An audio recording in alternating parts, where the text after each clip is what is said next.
Basta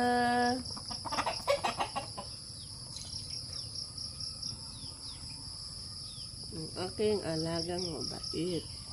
Ang aking alagang asong mabait.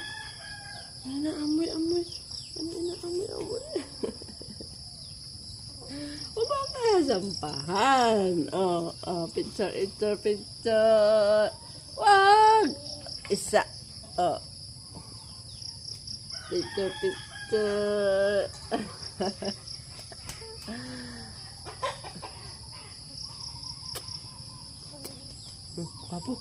Guwapo si Esther. Guwapo yan. Guwapo yan.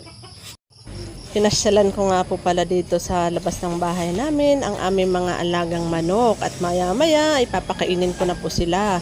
Ganito lang po ang simpleng buhay namin sa probinsya. Masaya kahit papano, meron kaming napapaglibang-libangan at libre na rin ang aming mga gulayin dahil marami din po kami mga tanim na gulayin at mga prutas pag seasonal.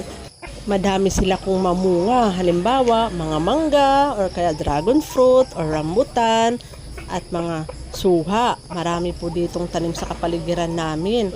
Kaya libre lang po ang prutas dito kapag tagbungahan. O diba? Ganito po sa probinsya, stress-free at maaliwalas. Kaya masarap din po ditong manirahan kaysa dun sa syudad. Kasi dito, hindi lahat nabibili. Yung iba, libre po. Thank you for watching!